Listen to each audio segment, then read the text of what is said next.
I'm part of the associated faculty at LAC here at FIU, and I lead the research team at the Disaster Risk Reduction Program in the Americas. This event is being sponsored by the Miami Consortium of Latin American and Caribbean Studies, a joint effort between the University of Miami and FIU. Here at LAC, we have a long-term commitment with Haiti, and especially with our Haitian Summer Institute, which is going now on its 14th year at LAC. This is a 6-week program. I encourage you to take the flyer in the front. We have flyers on the Haitian Summer Institute, and it's on the cultural and historic traditions of the Haitian culture. And also, the partnership between UM and FIU gives us the opportunity to expand not only programming but research activities and instruction on Haiti. And it's an excellent effort that the Haitian people and people interested in the Haitian culture is going to be greatly benefiting from. The Disaster Risk Reduction Program is another program that is housed within LAC. And it is a program that has started in the year 2008. The LAC Center has been awarded a 5-year grant by USAID OFTA, and it is a program on disaster risk reduction activities. What we believe here at the DRR program is the underlying logic of this program is that disaster response cannot cope with increasing vulnerabilities in the region, in the Latin American and Caribbean region. So the only solution to cope with that is to get involved into disaster risk reduction activities as a way to alleviate suffering, save human lives, and try to cope with the economic and social impact of natural hazards. The disaster risk reduction program also goes at the same time with the Post-CBEL program, which is a program that we try to foster and strengthen institutions on higher education in Latin America and the Caribbean through supporting agents of change, supporting risk management activities at the higher education level, and also to identify not only programs that can work in a region but can be transferable across regions. In a nutshell, we conceptualize, we identify, we analyze and stimulate transferable DRR models. In regards to Haiti, we have been closely working with Haiti in DRR mitigation activities and also on how the media role and public accountability has been impacted since the earthquake in 2010. So I am delighted to be presenting today Dr. Cordova and Mr. Dominique Zephyr from the Latin American Public Opinion Project at Vanderbilt University. Dr. Cordova is a postdoctoral fellow and director of the Latin American Public Opinion Project's Field Experiment Research on the Evaluation of Neighborhood-Based Programs, Department of Political Science, Vanderbilt University. And Mr. Dominique Zephyr is Research Coordinator and Data Analyst, Coordinator of the Caribbean Region, Director of the Haiti Study, Latin American Public Opinion Project, Department of Political Science, Vanderbilt University.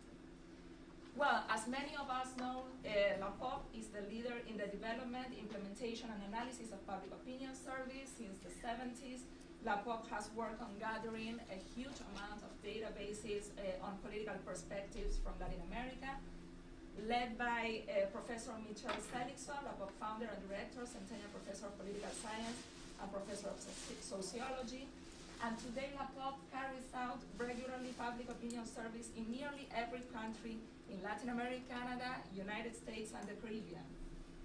In 2004, LAPOP began to implement and develop the Americas Barometer as a multi-country, regularly conducted surveys of democratic values and behaviors in the Americas.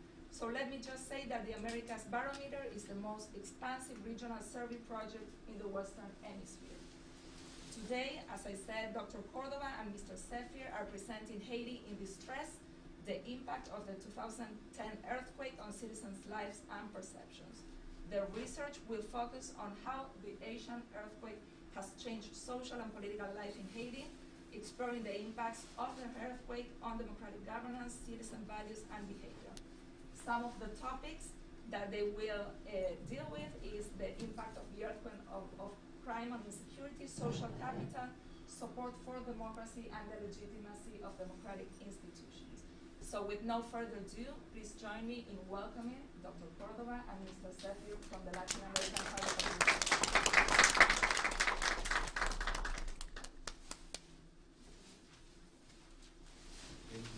Thank you for the nice introduction. Bonsoir, good afternoon. Today, Ali and I, we will present the result of the Haiti survey. That was a survey carried out in Haiti in August and July of 2010, that is 6 months after the earthquake. The objective of the study was to see what was the impact of the quake on the life of Haitian people and how they have changed the perception of the political perception. Then we know by the news after the disaster, the configuration of the country had changed. We have what we so-called the tent city everywhere in the metropolitan region area. There are people that were displaced after the disaster that went to live in this camp. That's a very specific group, and in this presentation we will show you how we highlight this group as an important group after the quake. As you know, the earthquake impacted the entire country, but we have the most severe effect was in this area, the red and yellow area. That include Leogan, that's here. The city was, the epicenter was located. We have Jacmel, another city, and most of the metropolitan area that include all the municipalities, that Port-au-Prince, Delma, Cité Soleil, those, and the metropolitan area. The human and economic consequences of the quake are well known, well documented in all the newspapers. About 300,000 people died. We have 100.3 million people are living in tents. They are the displaced person from the earthquake. We have an additional 600,000 people that left the metropolitan area, the disaster area, to go to stay with friends and families in the non-affected area. But most of the people returned to the metropolitan area, and about half of them have returned back to the metropolitan area. But the disaster also destroyed many public administration buildings, and by doing that, it's further weakened the capacity of all the political institutions of Haiti to respond to the need of the population. This is one of the political consequences of the earthquake, the weakening of the capacity of the political institution of the country. But we expect that the earthquake will have a lot of effect in the social experience of the people, how people relate to each other, and also the political perception.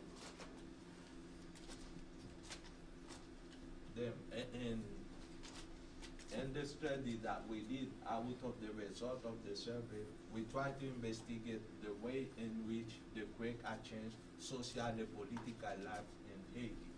And also we highlight the magnitude of this impact. This is the study that will be published next month. This is a 300-page study out of the survey. And in this study, we go into analyzing like 30 topics, including the issue of democratic governance, variable of political attitudes, but also we want into evaluating the state of basic service delivery in Haiti. new section in the report where we go into evaluating the quality of, and the level of satisfaction of the people with the basic service such as electricity, water, and education. This is very bien when you it's a very new emphasis in the lab of report that make the Haiti report a little bit different from the other countries. Where the data from the study come from? The data from the Americas Barometer. We have a pretty very nice introduction in what is the Americas Barometer before the presentation. It's a region by survey. It's covered like all the Americas except that Cuba and the small island in the Caribbean. And all the data is available free online. You can go and make frequency distribution in the web page, and you can also run some regression analysis for your class if needed. There is a very good source of information, and you can run frequency distribution for all the 26 countries, or you can select a single country and run analysis for this country. In Haiti, we have the 3 round of survey. LAPO has been surveying there since 2006, and we have the 2008 survey and the new survey that was focusing on the impact of the quake. But for this presentation today, we will use the 2008 and the 2010 survey. For this presentation today, what we will do is not presenting the study, like the 300-page study. Avi and I, we are working on an academic paper out of the result of the study. We will show some of the result of the academic paper. And it will be nice to get your feedback, and so that we can move forward with this research.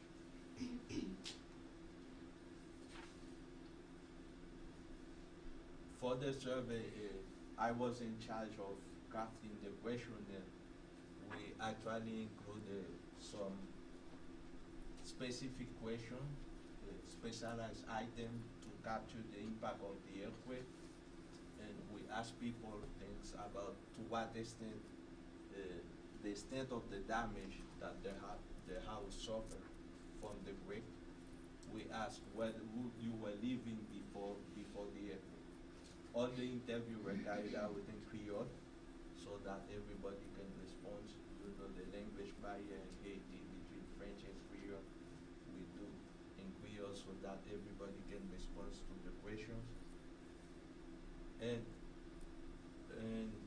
this gives you the basic step of the design of the survey. That was a face-to-face interview carried out 6 months after the quake. We interview about 1,500 voting age Haitian. That includes an oversample of people living in tents. The standard error of the survey was about 2.3%, and the sample was stratified to ensure that we include all the regions of the country. This is important because it's not like most of the survey that we usually see for Haiti, that survey of the big cities.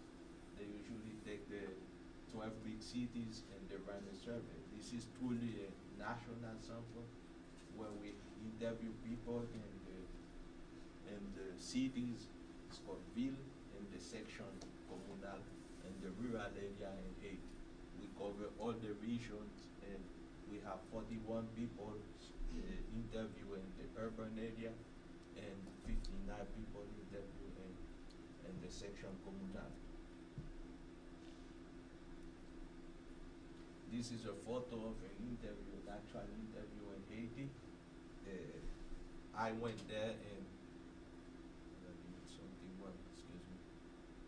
I went there and trained the interviewer. We first pre-test the questionnaire to make sure that people will understand all the questions. I trained the interviewer to make sure same standard for all the countries included in the Americas Barometer. We make sure that people are understanding the question, the interview, are following the same guideline that someone in Peru, someone in the Dominican Republic are following to carry out the interview, so that we can make comparison between the countries after. Now, Abby will talk about the methodology that we use in the paper.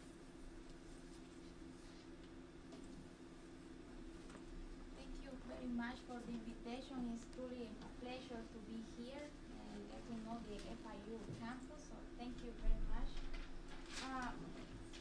I'm going to present the topics that we are going to study in the paper we are putting together that come from the big study that Dominique talked about, and also we'll focus on the methodology. How is that we are measuring the impact of the earthquake? I mean, it's really a difficult task because it involves some special techniques to really, try to get at, is this really the product of the earthquake or what? So I will focus on the methodology as well. In terms of the topics in this presentation, we will be talking about two aspects related to democracy: the quality of governance and also citizens' attitudes and behaviors. Specifically, we will look at how the earthquake has changed the levels of crime in Haiti and corruption. We are also going to look at the level of system support or support for the political system in Haiti before and after the earthquake, what people think now after the quake about the rule of law, and also aspects related to social capital, namely how much trust Haitians have for their fellow citizens, and also how much Haitians engage in community development organizations or civic organizations in general. We will also look at political aspects such as the political engagement of the people after the earthquake and their participation specifically in protest march. Finally, at the end of the presentation, we will show you whether or not support for democracy has increased or has been reduced or has stayed the same after the earthquake. Methodologically, what we are doing is taking this problematic based on two approaches or two methodologies. We are looking this based on two angles, basically. The first is that we are going to compare the results before and after the earthquake in affected and non-affected municipalities. That's the first methodology that we apply in this study. And this is possible because, as Dominique said, we have data for 2008 and data for 2010. And those two surveys share basically the same design. The same municipalities were surveyed in those 2 years. So we are comparing what happened in those municipalities and divided them in the group of municipalities that were impacted the most by the earthquake and a group of municipalities that didn't suffer that much damage. So really what we are doing is what is called like a natural experiment in statistics or or generally in methods in the literature. And what we have is like a treatment group, which in this case is correspond to all the municipalities in our data that were affected by the earthquake. And we also have a control group, or those municipalities that were not that affected. So taking this into consideration, what we do is that we take the 2008 data and use it as a baseline data to compare how was the situation before the earthquake in those municipalities and how that compares to the 2010 data after the earthquake. So what we have is, as I said, two groups, affected and non-affected municipalities that, as you can see, the data that we are going to use is basically roughly equal distributed between affected and non-affected municipalities and across years. So you can see the distribution of our respondents there. And in our study, we are looking at 18 affected municipalities and also comparing that to 24 non-affected municipalities. So we have a statistical model, and this is how we determine the effect of the quake. This is just one way of looking at the effects. And what we are doing is comparing, as I said, the results that we got in 2008 for the different variables that we look and compare that to the 2010. So that's why there is like a year variable in this model. But we also theorize that the earthquake might have impacted the most the areas that suffered the greatest damage, namely affected municipalities. So we have what in statistical terms is like an interaction term between the variable year and the variable that refers to the type of municipality. But of course, you might wonder, okay, so you have two types of municipalities, but it might be the case that people in non-affected municipalities were different to start with when compared to the people who live in affected municipalities. So in order to take into account some differences that actually there are differences, like Dominique told you, the earthquake actually struck mainly the urban area. So to ensure that we are comparing people with similar characteristics and that we can really look at the effect of the earthquake, taking that into account, those differences into account, we also include in our model other confounding variables that might explain differences across individuals, such as the level of education, personal economic status, age, the place of residence, where the respondent lives in urban or rural areas, and sex. So that's the first methodology, but we also have a second way to look at the effect of the quake. And what we do is that we also compare the experiences, perceptions, and behaviors of citizens living in tents, or living in what are called the tent cities now in Haiti. And we evaluate their behaviors and perceptions in comparison to the rest of the population. So we have, for the 2010 sample, like a group of respondents that live in non-affected municipalities, and then roughly half of the respondents that live in affected municipalities. Within affected municipalities, we have many people, as you know, more than a million people living in tents. And we expect these people here represented in this chart to show a different set of attitudes, obviously because they have suffered the greatest damage.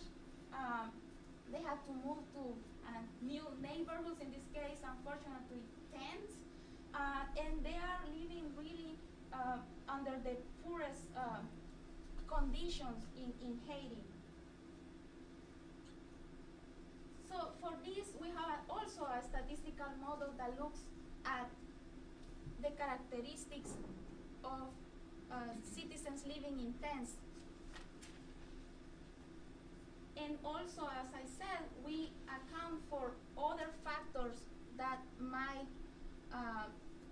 explain some of the differences in our sample, just because we are interested really in what are the characteristics of people living in tents net of other characteristics.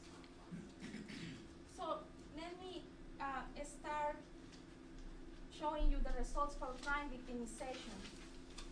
We asked respondents whether they had been a victim of crime, any type of crime. We just gave some examples. Have you been a victim of robbery, an assault, and the list goes on. So what we found is that in 2010, Haiti showed a relatively moderate crime rate, and this is after the earthquake, in comparison to the other countries in the Americas. So this seems that, well, okay, so maybe, things are not that bad in Haiti. However, our central question here is whether this rate has remained the same or actually increased after the earthquake. And what we find after applying the first methodology that I described is that there have been significant changes in the level of crime. So here I won't focus in these tables because we have, lots, literally hundreds of tables, but so like here, the stars, when you see stars here, those are statistically significant effects. But most of the results I will show you will be in graphical form, so we can see what is the real impact of the earthquake.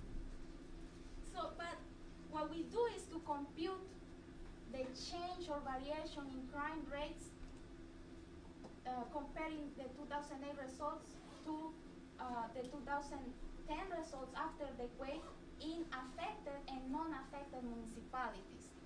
And that, in statistical terms, for those who have taken statistics courses, is basically known as the marginal effect. But what we are going to focus here is that, okay, all the results that we will be presenting you that are statistically significant are going to be here in red. So for crime victimization, you already can see that there has been an increase in crime in affected municipalities after the earthquake. And to be able to see what is really the impact of the quake based on our results on crime victimization, we estimated predicted probabilities. The predicted probability of being a crime victim before and after the earthquake, depending on the type of municipality that the respondent lives.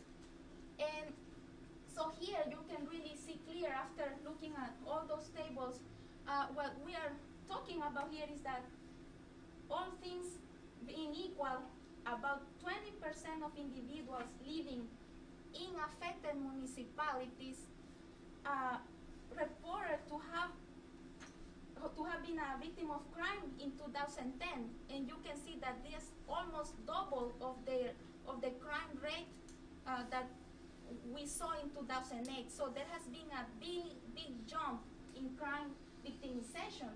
So as we saw previously, that chart where we saw that Haiti had a moderate crime rate is somewhat misleading, because if we split our data and look at affected municipalities, that's where really crime concentrates now in Haiti. And we also, when we applied the second methodology, looking at what have been the experiences of the people living in tents, surprisingly, or not surprisingly, unfortunately, but we find that it's truly people living in tents who have been more likely to be victims of crime. In this graph, we show also another result. We show the crime victimization rate represented by these dots for females and for males, depending on the on the residence condition. The blue dots here represent the crime victimization for females, and the black dots the crime victimization for males. Here you can see in residents in non-affected municipalities have the lowest crime victimization rate, and there is not much difference between females and males. However, when we move to this side of the chart and look at the characteristics or the likelihood of being a victim of crime among citizens living in tents, we see that it is truly women here who have the highest crime victimization in comparison to the males who also live in tents. And the numbers are really, shocking. we find that about 36% of females living in tents reported to have been a victim of crime, in comparison to 23% of males living in tents. So it's really women who are the most vulnerable group of those who live in tents, vulnerable to crime and to all sorts of abuses. And we have seen already that in the news, but here we are really looking at the magnitude of those effects. So that was crime victimization. So what happened with corruption? We computed like a corruption index based on a series of questions in the survey, and we find that Haiti really is the very top here. Haiti has by far the highest corruption rate in the Americas. More than 50% of Haitians in 2010 reported that they had been asked for a bribe. So that's a serious problem in Haiti, as we all know. So just to have as a reference here of how problematic is corruption in Haiti, in Mexico, which is the second country with the highest corruption rates, the rate of corruption is 35% in comparison to 53% in Haiti. However, in terms of our question whether the earthquake also had an effect on corruption, given those high levels, we find that there weren't really significant changes in the rate of corruption. And how do we know that, since we are going to be using this graph over and over? We know that because here you will see some confidence intervals or margin of error. When these little bars here overlap, the confidence intervals, that means that there is no statistically significant change. So you can see here that there are some movements here, an increase in non-affected municipalities, but because these confidence intervals overlap, we just conclude that there have not been changes in corruption in the country. And as I said, that's probably because corruption was already extremely high, that might not go higher than that. Now I will present the results for system support or support for the political system.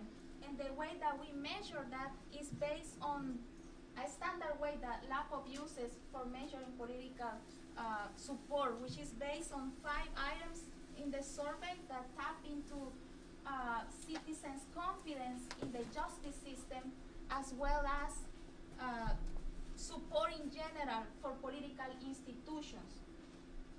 That is an index that goes from 0 to 100, with 100 representing higher levels of system support. And here, as you can see, Haiti, after the earthquake, ranks at the very bottom in the Americas.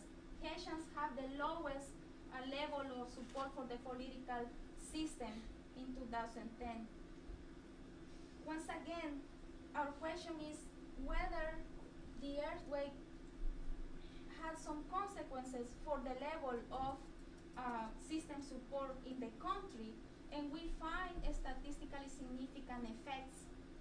Specifically, here in red, we see that the level of system support decline in both types of municipalities, in affected and non-affected municipalities. And we can see this graphically here. In affected municipalities, the level of system support went down, and similarly in non-affected municipalities also the level of system support went down. And we believe, based on all the evidence that we have, that first of all, obviously after all the damage caused by the earthquake to political institutions like the National Palace, that this decline in system support is definitely related to the weakened capacity of the Haitian government to respond to the crisis. People were, as you know, angry at the government because the government was, it was impossible for them, given also the the damage that the government per se suffered to respond to people's needs. Now I will present the results for support for the rule of law. We measure support for the rule of law asking the following question.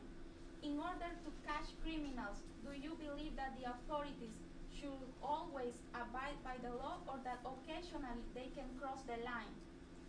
That's the question that was asked. And obviously, the support for the rule of law is a very basic and core principle of democracy, so it's important to know what Haitians think about that. And once again, in the case of the rule of law, support for the rule of law, Haitians show a moderate support. There are countries that are much lower than Haiti, like Ecuador. So, but the question is, has the earthquake changed that support? And what we find, once again, is that the earthquake did impacted the level of support for the rule of law in the country. We find that after the earthquake, support for the rule of law declined in non-affected municipalities, but predominantly in affected municipalities. And specifically, in 2008, about 81% of the population living in affected areas, in this group here, supported the rule of law. But as you can see, in 2010, only 57% of people living in affected areas actually had support for the authorities to abide by the law. So that result, before we go to the next topic, that result for us is not surprising, taking into account, as you saw, the high levels of insecurity that now the country lives. Increased insecurity has caused people to really trying to find a way to stop crime, and they are more willing to accept measures that go beyond the law. And also, we believe, and the data show, that this result is the product also of the decline in the trust in the justice system. People just don't think that criminals are going to be taken to the courts and punished, and therefore they now support some measures that definitely are not good for democracy. So now I will look at the results for one of the variables related to interpersonal, to social capital, which is interpersonal trust. Interpersonal trust is known in the literature as one key ingredient for a stable democracy, because when we trust people, we really are willing to cooperate, and we show solidarity towards others. So this is really important in society. The item that was used to measure interpersonal trust taps into the level of trust toward neighbors. And sadly, what we see is that if people in Haiti really don't trust each other, the level of interpersonal trust in Haiti is about 32 points on a scale from 0 to 100, and as you can see, is very far away from the levels of the other countries that are included in the Americas barometer. Here, when we look at the impact of the quake on interpersonal trust, once again we find that interpersonal trust has declined, and this is a generalized effect. There was a decline in affected and non-affected municipalities.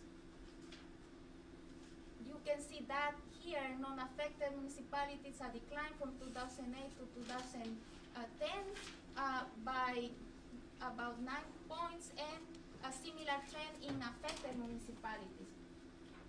We believe that this result is the product of all the social mobility that occurred after the earthquake. as you know, internal migration was really great after the earthquake. People moving into new neighborhoods, some of them, as we saw, what we know, into 10 cities. And what that caused is that social networks that were already established were basically broken after the earthquake, producing lower levels of interpersonal trust. And for the people that were already, for example, in non-affected municipalities, when they saw these new people that they didn't know, the newcomers, also that increased their level of distrust towards them. So now Dominique will just talk about the other findings that we have in the study. We can, going on, we have lots, as Dominique said, more than 30 variables that we have looked at, but he will just talk about now about civic participation and the other variables. Yeah, one of the core element of another core element of social capital is civic participation. We saw that Haiti has low level of interpersonal trust. That's a good thing that you can study. If you are interested in history, you can go back from the colonies and try to understand why this is happening in the country. That's one of the subjects of discussion. But let's see what happened to the civic participation. We asked, there is many items in the question about civic participation, but we are mostly interested in participation and community improvement. After the disaster, did people get together to try to solve problems in the community? Then we asked them questions about the participation in community improvement meeting. We found out that Haiti has the highest rate of participation, one of the highest rates. Bolivia is on the top. And yesterday there was an article in the Miami Herald saying participation in Haiti is very high in all types of civic organization, religious organization, political party. Then we have Haitians were very active. People get together to try to help their neighbor after the earthquake. But there is one thing we have to consider, is that people get together because they want to get together, it's incrementing the social capital, or because the government could not respond to the need. Remember, one of the findings of the study is the weakened capacity of the Haitian government. And people after the earthquake were waiting for some help from the government. This didn't come. People had to get together and to try to solve the problem. But when we run the first model, trying to see what happens if there is an impact of the earthquake over time of the earthquake that will be higher in affected municipalities than non-affected municipalities, we found that there is a decline in civic participation in both types of municipalities. So there is a decline in non-affected municipalities, but an increase in affected municipalities. People did get together to solve the problem. But as we can see from the chart, there have been a 10%, like from 36, and we go from 36% in 2008 to 46%. There is a 10% increase in the probability of participating in community improvement. This result is interesting, but the problem we see is not accompanied by a high level of interpersonal trust.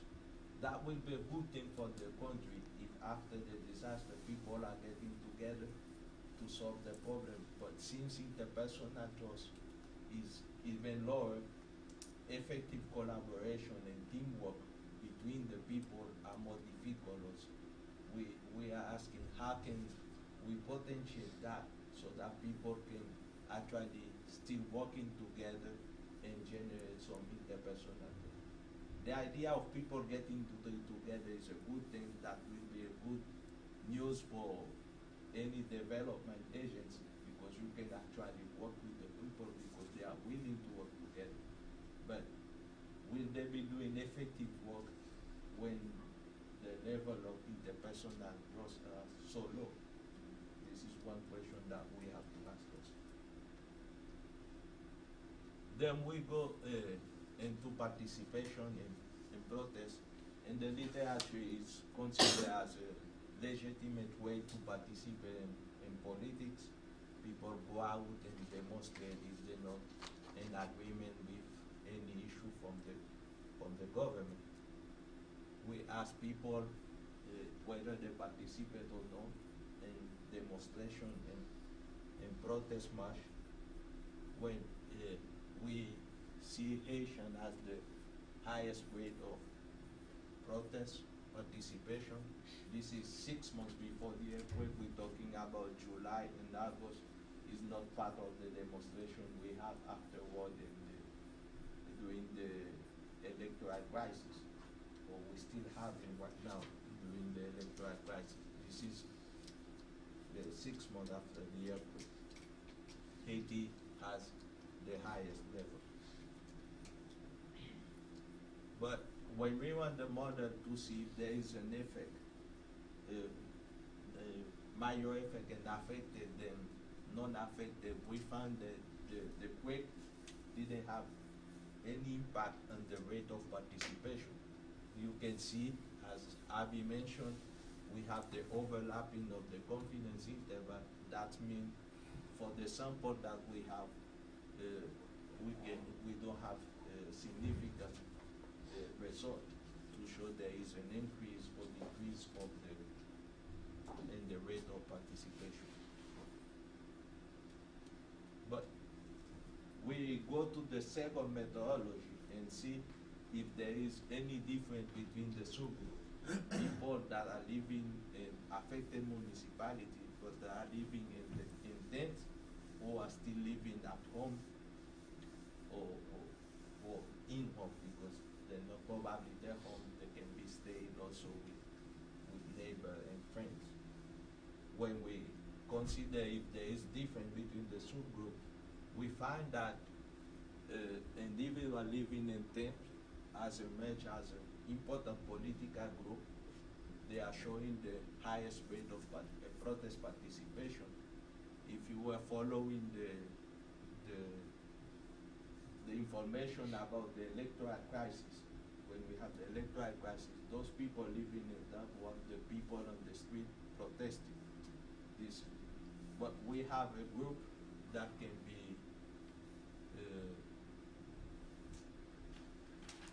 that can create some difficulty for the democracy in the country. Right now we're talking about protests, and our result, we don't know if it's peaceful demonstration or violent demonstration. Remember, this group, they are vulnerable. If they start protesting and protest is turn violent, then we can have some democracy can be at risk on the country. This is why it's a group that we have to pay special attention, and there should be permanent shelter solution for them, so that they can return to home and have respond to their needs. They can return to home and have improve their life, so that we don't have like something that can create instability in the country in the future. But then we go to support for democracy. We ask the standard item if people believe that democracy is the best form of government. And the good news is Haitians are still committed to democracy. We found that 63% of the respondents gave a score higher than 5 on the 1 to 7 scale. The country But the problem is the country show the lowest level of support for democracy in the one of the lowest in the Americas. But it's still we didn't find any impact of the earthquake on the level of support for democracy. That means, how you can see there, despite of all the problem, the social, economic consequences of the quake, citizens have not turned their back on democracy. They maintain the level of democracy as the best form of government. This is the good news for the country. Probably this is why we have this at the end, to give some good news. But to conclude, we saw that the quake did not shake support for democracy as the best form of government in Haiti. One of the main results is citizens become more distrustful of the political system because of the weakened capacity of the political institution, also because of high level of insecurity and widespread corruption in the country. The finding suggests that if we get put together a development strategy that people in Haiti will support, that we have support for the population, that have to go with first to strengthen the capacity of the political institution, and also that have to include an active participation of the private sector and NGO.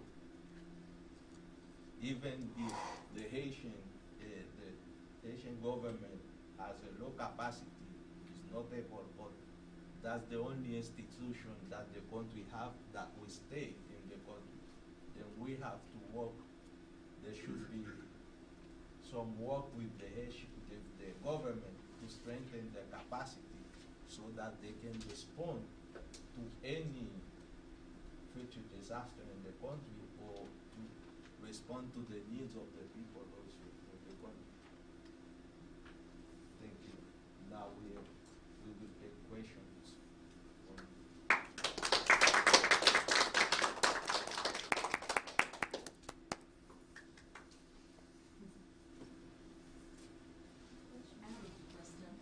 Considering the impact after the earthquake of the migration patterns on the Dominican Republic, temporary and more stable, did you have a chance to look into how did the earthquake impact on the Dominican Republic, or this is going to be taken into the Dominican case in the Americas level?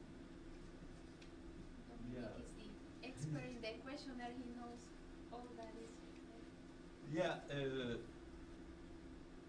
I know in the Dominican Republic, they usually,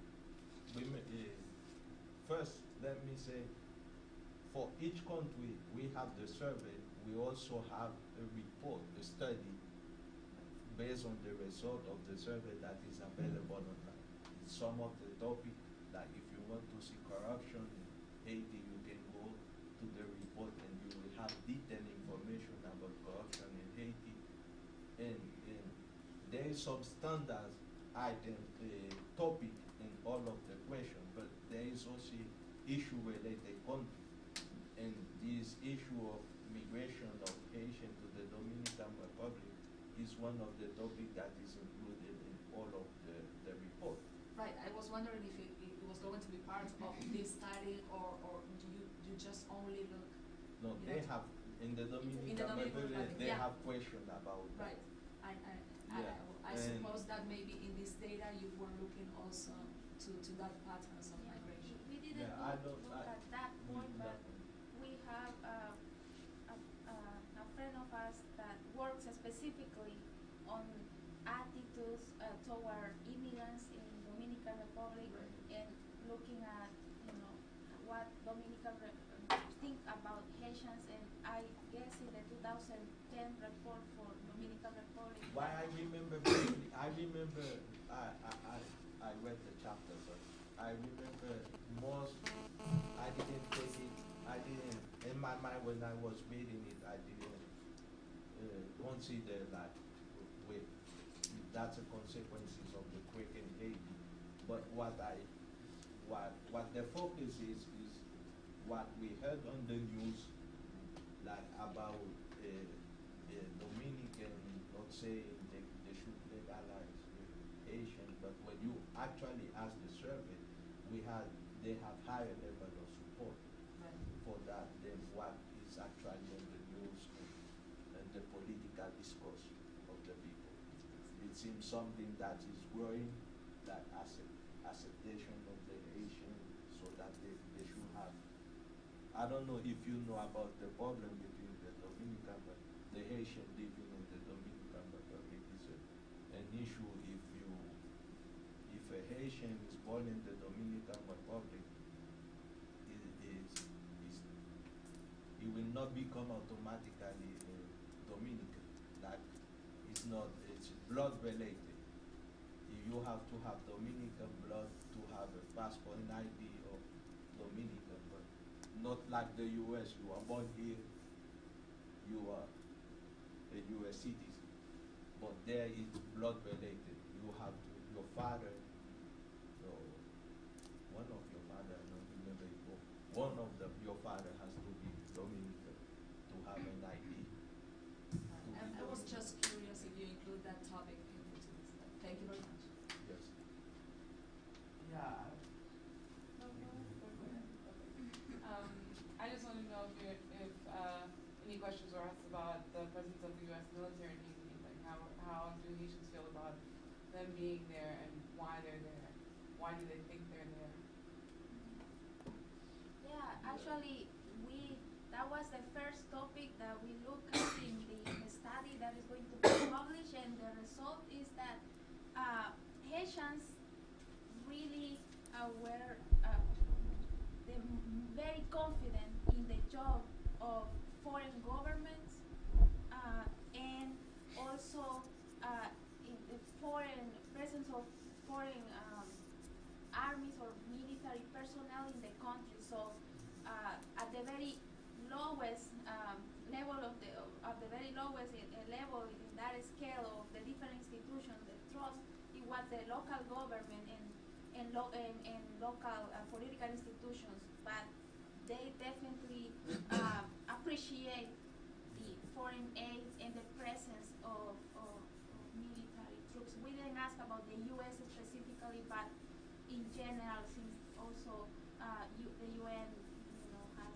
Yeah, as Abby mentioned, we actually have the response to the break, like response from if the level of satisfaction of people with the response of the government, the NGO, the international NGO, the international government to the break, and people were evaluating the international institution get better evaluation than the national institution. And also we had a question about the performance of the MINUSTA, that the UN mission in Haiti, that includes also the US soldier and everybody was soldier for all the other countries. We have, but the level of support was stable between 2008 and 2010. We compare it with the police, but we have seen the support in the police have been increasing in Haiti because of a new police also after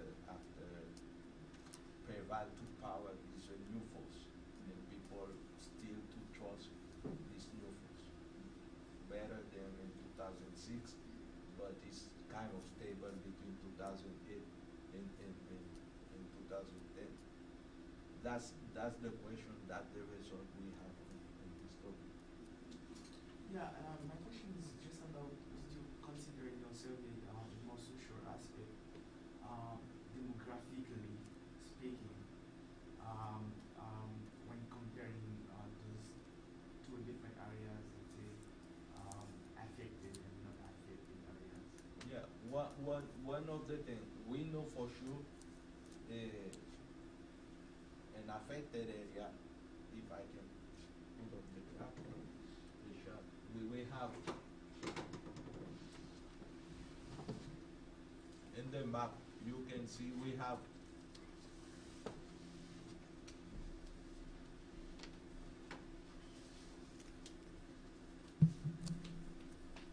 in the map, what we have, they are mostly the most urban area that we're talking about. With Denmark is 100%. We're talking about Carrefour.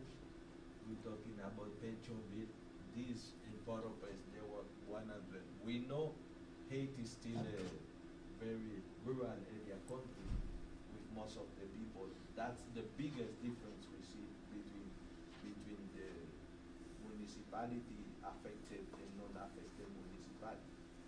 Then we will have the problem. The other problem will be about level of education, because access to education in Haiti will be different if you're living in the metropolitan area in terms of access to secondary and university education. Then if you are living like in Jeremy or in Cap-Haïtien or in the north of the country, there are some difference. This is why we include the control variable in the regression, so that we control for education, for sex, for status, economic status, so that we can take out these differences between people that are living and affected and non-affected. That's the way we do it in this model. But also, I want to emphasize that in the study, in the 300-page study that will be published, not the article, the result of the article, we go into some socio-economic status variables, such that we find out that only 30% of people in Haiti are working, and this 30%, they are working mostly in informal sector, like people that are vending on the street. We have more than 75% working in informal sector and 25% of them working in formal sector. And as I mentioned also, we went into what is the living condition of the people in Haiti by looking at the basic services they have access to, like electricity, water. We went how many. This is a detailed thing in the how many hours of electricity, how many hours of water they get every day, the quality of the service, the level of satisfaction with the service. We went into a team issue of education and what other topics? Yeah, it was really Yeah. extensively looked at. It says it's The about quality of the infrastructure of the schools and yeah. all of that. Obviously not very good, but we saw some signs of improvement at the time. Yes. After all this information, the surveys and everything, are you going to use these studies to rebuild in a different area? Yeah, so the project we have to mention is financed mainly by USAID, the Americas Barometer, and this is one of the surveys that is included in the case of Haiti. So we hope as researchers that policymakers, and in this case also USAID plus many other donor groups, take into account this information to really target their programs.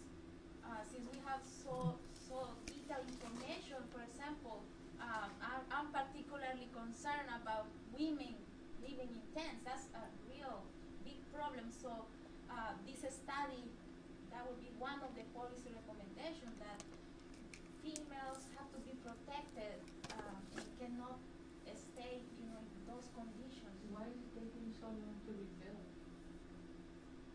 I'm Yeah. from Nicaragua. Yeah. Okay, in 1972, we lost the entire city and it went down. And after, for the rebuilding, it was somewhere else everything, the structure was completely different. So we have to abandon the whole city, and that was it. We started somewhere else.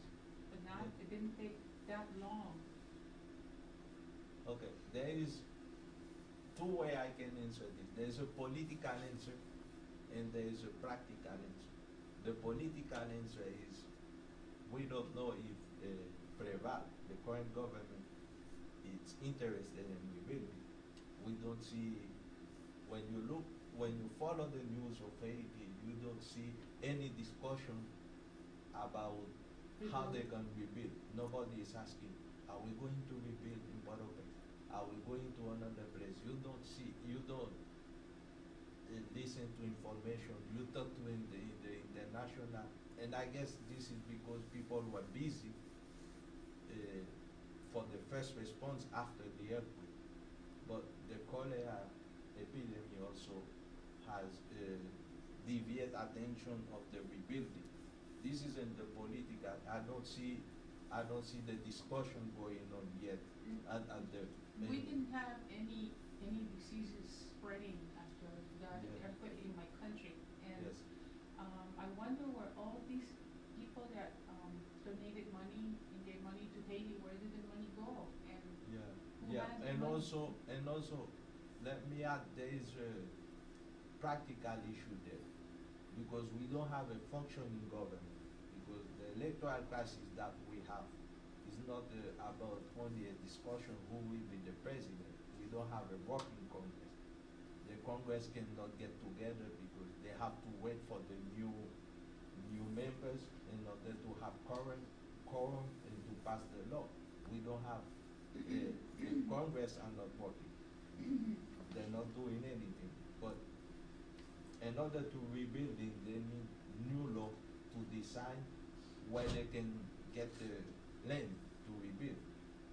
But we don't have a working Congress. And I guess people are thinking that will be tax for the next government, not the current government. What we expect, if we have the current government, we have a working Congress, they can pass the law to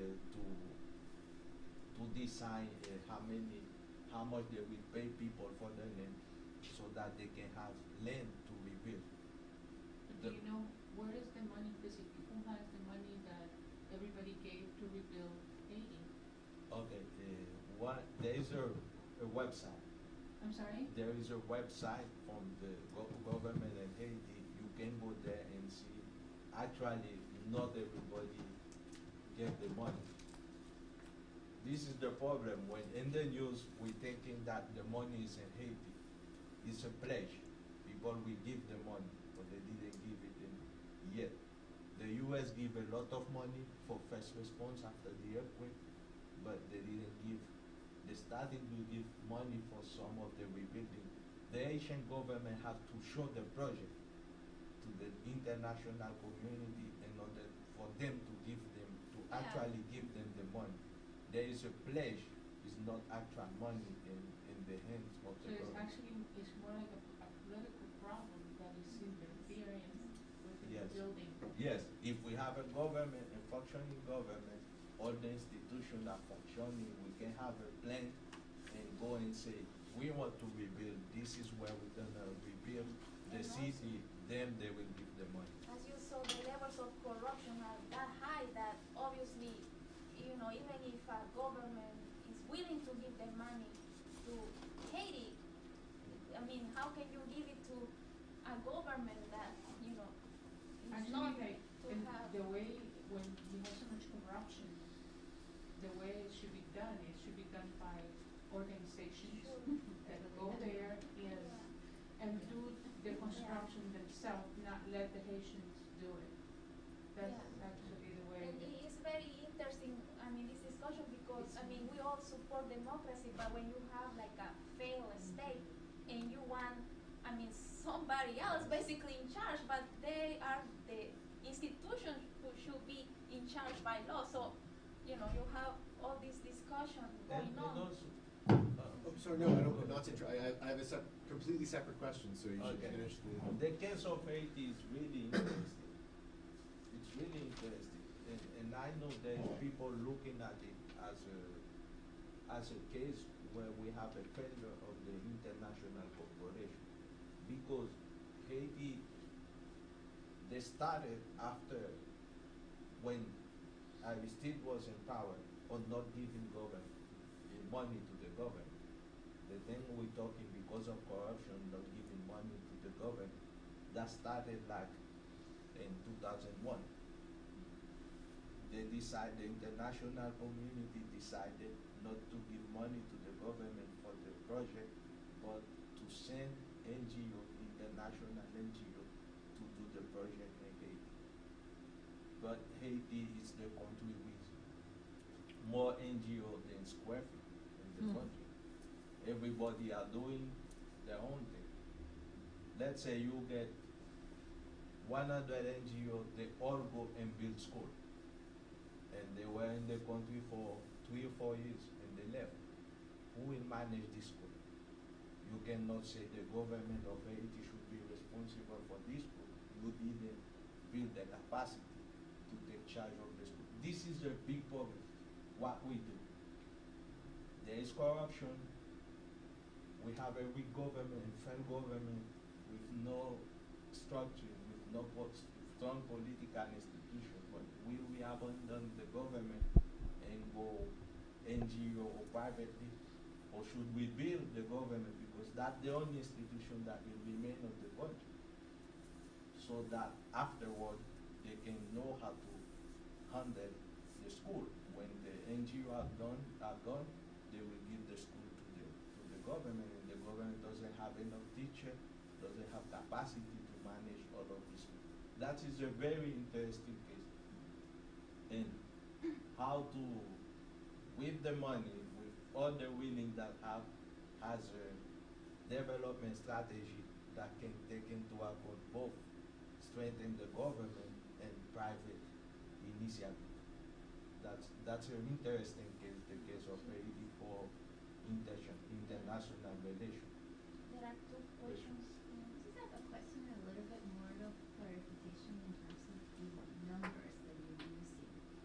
For example, the ones of displaced, were they initially homeless and they just being labeled different after the earthquake? That they, instead of being homeless in the city, they're now displaced in a tent? And the other, maybe you said it and I just didn't get it, was the percentage of women in those tent camps, is it higher than men? And maybe that's why, the proportion, we know overall in worldwide news that women are always at a weak point and we are targeted for more violence than men. So, that's a given, but maybe because you are so much into the numbers and the statistics, you have a little clarification. I was looking here, what's the population of gender in Haiti? Questions, and for the last point that you mentioned, actually, the way that the sample is designed is that we have 50% females and 50% males. So it's not, that women have higher crime rates and they are more likely because there are more women in the data set. So yeah, No, I just wanted yeah, to no, but that's a good point. And for the first point, I mean, those numbers that we showed at the beginning, have been changing. They change every day, and I don't think, that the government once again has the capacity of really giving us accurate statistics, even at this point after all these months after the earthquake, because those are from official sources. So that's a big question. The question is, there were homeless people that now are living in tents, but there were actually people that lost their home. There is no place else to go, and they are living in tents. What is the proportion? I don't know. There is no statistical information about that. Not only in the survey, but even official Well, I was sources. just looking here on the internet, and it's like for the same year, they have 3 different numbers for population in Haiti, from 7 to 10 million. And So the it's like, interesting things about the tents is people, at the beginning there is a lot of people. There are people that return home, or if they return to stay with friends because they cannot, because of the high level of insecurity or the level, it's a very poor condition. You don't have, it's only a tent. We don't have anything there, any services and everything. People try to avoid to go there if they have another. And the other question with the numbers is like, the 300,000, again, this is a number that comes in maybe a little more, but that parish has died from the earthquake. What is that in proportion of the population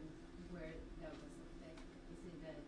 It's about 2% that's of what- the whole population. We don't know of the But of the metropolitan region, area. because Yeah, for that's a the little, region. Yeah, I mean, that it's must more be, impacting, yeah, higher. especially Yeah. is the Yeah. urban Yeah. areas, the ones that Yeah, have more that use will go. of government. That will go.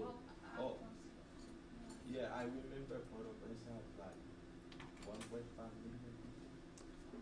Only, It depends only. on the city. Only Port-au-Prince. We're not talking about. Has a Yeah. situation.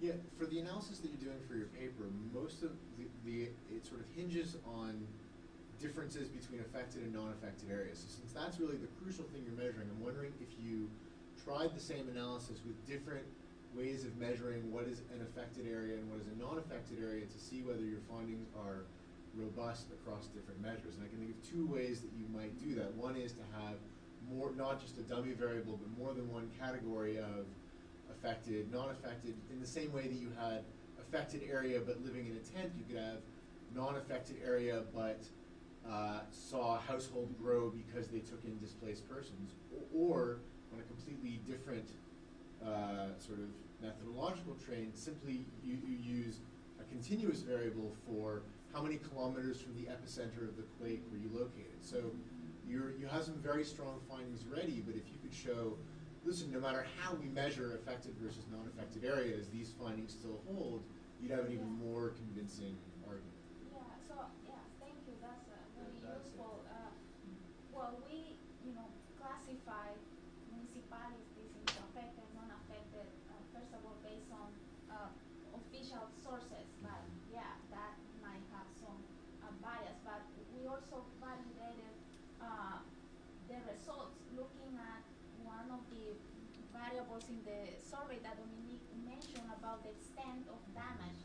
So we can see in our frequency tables that what we have classified as non-affected people, don't report that great damage from the earthquake. But your point about measuring the distance from the epicenter, that's Or ways that they're affected other than direct damage. In other words, someone whose household doubled in size is going to see economic impacts compared to their neighbor who took in no family members or no friends. And certainly the findings that you have that non-affected areas actually saw system support drop more than the affected areas would suggest that something's going on. Either people in the affected areas are more dependent on government institutions so they didn't lose as much faith in them, or something is happening to the people who are in the non-affected areas that's making them we sort were of view the actually institutions talking We were about talking that about- particular result, and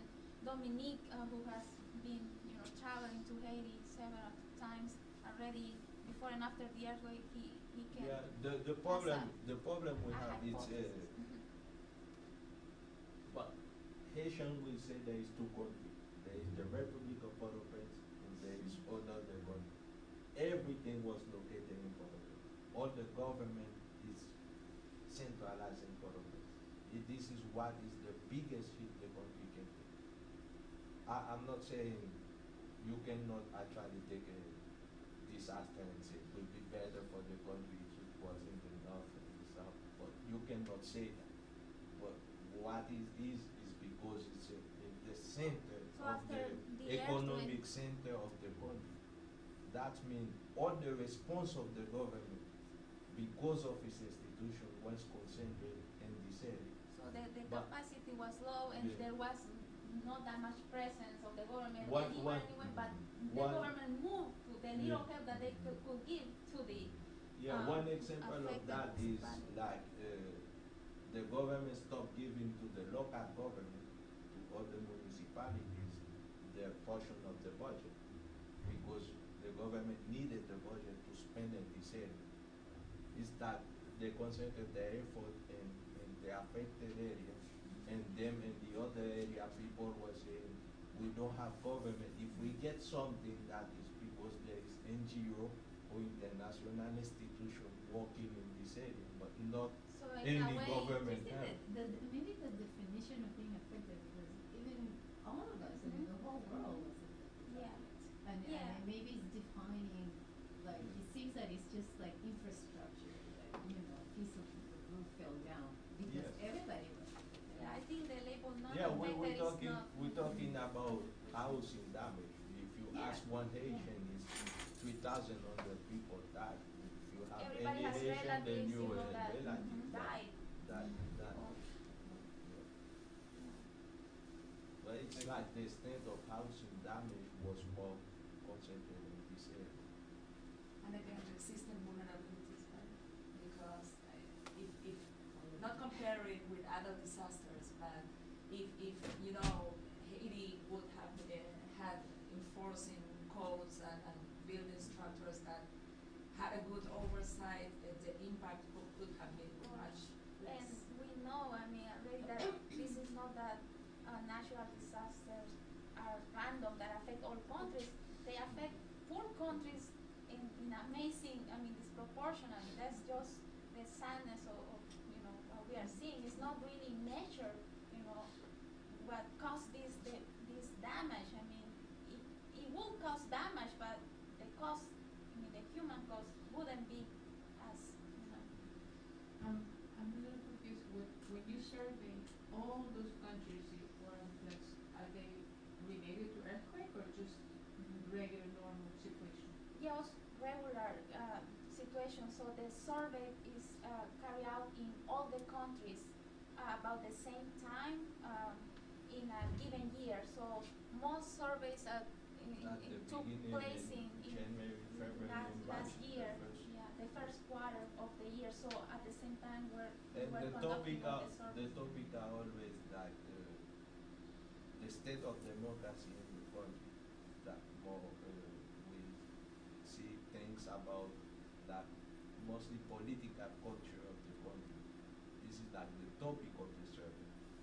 But from there we have issue related for each country in topic. And this round, like the main theme of the survey was the impact of the economic crisis in all the Americas. That was the main theme of the survey.